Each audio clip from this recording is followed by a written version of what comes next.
Howdy, howdy folks, it is Diecastbuffet here again, and today we have one epic diecast of 2007, and this is one of the most popular, well, Gen 4 cars of that season. Mark Martin's 2007 01 U.S. Army Chevrolet Monte Carlo. Most people remember this beautiful paint scheme going side by side with Kevin Harvick for the Daytona 500 victory. Mark Martin was the Pied Piper at that time to win that race. It just seemed like it was Mark Martin's race to win. After so many years, never winning the championship, never winning the 500, he goes and drives a bow tie as a long-term Ford driver.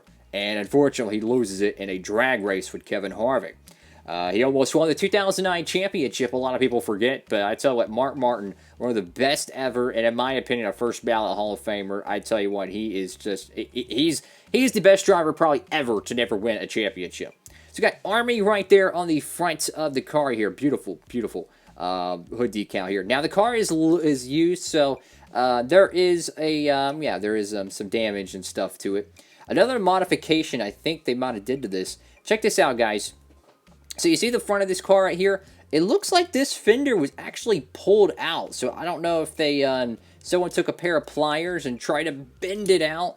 But definitely this front fender looks a little off. Let's compare this, guys. Check this out. So you see what I'm saying here? I don't know. Maybe it's just me. Maybe it's the axles are small. But it does look like that fender is a little bit more pulled out on the 01 car. So it looks like someone took like some needle nose pliers and bent out that fender, which is accurate though, because back in the Gen 4 days, the whole front valence was, they call these cars the Twisted Sisters because they would absolutely bend the front of these cars like crazy. Love the red bow tie there. I wish they would bring back the bow tie logos like that on the hood for the Gen 7 cars. They got Monte Carlo SS right there. Got a crap load of contingencies. Let's take a look at this. And it looks like this car might have been customized at one point to be a raced version car. It could be. You never know. You got, what is it? Goodyear Gatorback. Got Comp, Edelbrock, Ray Bestos, Moog, JE, Dow, Chemical, Sunoco. I got the 01 decal right there. This was from Gen Racing or Gen Racing, whatever they wanted to call it back in the day. I got the Mark Martin name banner there on the driver's side window. Beautiful, beautiful Gen 4 car, my dude. Love these old pieces, man. I got U.S. Army right there. Got Panasonic and what the heck is that? I have no clue. I got some damage Sharpied on, something like that. Right here, you got the Sherwin-Williams logo and it looks like a military branch logo or something. Got the U.S. Army star right there with the 01 with a very, very nice gradient behind there. I love the 01 cars, man. Beautiful, beautiful stuff. American flag right there. Got the U.S. Army logo once again. Get Coca-Cola. I think that's Alberto Beef Jerky right there. And then that's the sunglass brand, I think, that sponsored Kensif in 2010. I think it's like WX or something. I have no clue. You got the Goodyear decal there. Race car, Nextel Cup Series. You got Holly Mechanics Wear, Checkers, DirecTV. Unfortunately, got the missing Bud logo for the Pole Award. Mobile One, 3M, Mac Tools, Jegs, Stant, Jezel. You got, what is it, Autometer, Clevite, Commit. Some cool stuff right there. You got Principal right down there on the right. That's the sponsor that Regan Smith had on his car when he should have won Talladega, and they robbed him from it. So over the back end of this car, you got the Waste Management decal there. Weren't they sponsored, or teammates, was it the 01 car teammates with the 14 car Sterling Marlin? Because I remember he had a Waste Management car. And I think he drove for Gen Racing or Gen Racing, whatever they called it. Got the 01 right there. Got the Chevrolet bow tie. It's got some damage there, unfortunately. This car is loose. Over to the right side of the car, got a little bit less scrapes than the left side, but what a beautiful, beautiful car, my dude. I mean, just a simple gloss black paint job, a bold font 01 with a yellow gradient.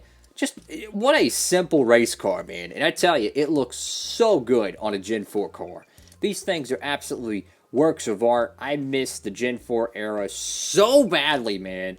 Got the 01 right there on the roof. I love this. Just the number on the roof. No sponsor gimmicks, nothing. Just straight to the point. That's how I like it. And then over here to the deck lid. Look how freaking big the trunk is on this car, bro. Look at this. The hood. Right, the halfway point of the hood is right here. So it means the trunk is probably more than half the size of the freaking hood. That is crazy. But man, something about these Gen 4 cars, and especially '07, the mold for the '07s and '06s were really, really sharp. The back end of these cars look so small and trimmed out and lean, and it's just, when you look at these cars on track, they did a great job with the 1/64 scale. And to me, these are just, they're just a blast from the past, man. The Gen 4 era is the best era in NASCAR history, and I really wish Gen 7 was more like this. Because these cars, I mean, you gotta think about it. These had the best racing ever. Ever. It didn't matter if it was Bristol. It didn't matter if it was Texas, Atlanta, Talladega, road courses. It didn't matter. The Gen 4 car could provide extreme horsepower, mechanical grip, none of these stupid, aerodynamic, side drafting, dependent race cars nowadays. These things were raised up. They didn't have they had a ride height rule. So I mean, these things relied on mechanical grip, and they produced fantastic racing.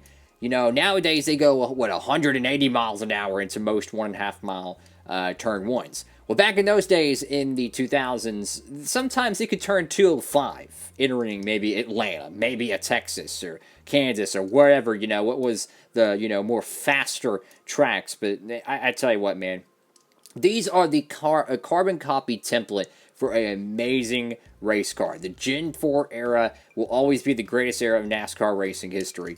I really like how they modified this car here, though, because, I mean, either the factory bent this metal here, or someone took a needle nose plier and maybe they took like a towel or something so it wouldn't scratch it, and they bent it a little bit. But they could take a little hammer with a little chisel, like you could take like maybe a bolt or something, and you could hammer it. Whatever they did, they were able to bend out this fender right here without scratching it, at least not to my knowledge. So, really good job by whoever customized this thing. But nonetheless, though, what a beautiful die cast.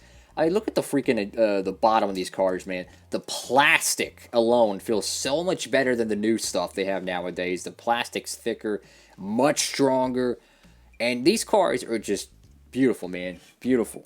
I'll even show the Tony Stewart one here again. I mean, Gen 4, man. Beautiful, beautiful era of stock car racing. I would love to have the 01 COT. I believe they did make it in 2007, and if they did, it's probably like 10 times the price of the Gen 4. Because the 07 COTs, man, are like uber tough to get nowadays. But what a beautiful freaking diecast here, guys.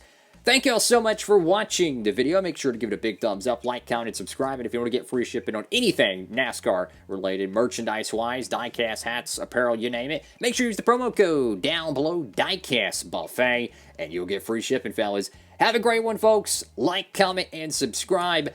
Diecastbuffet, signing off.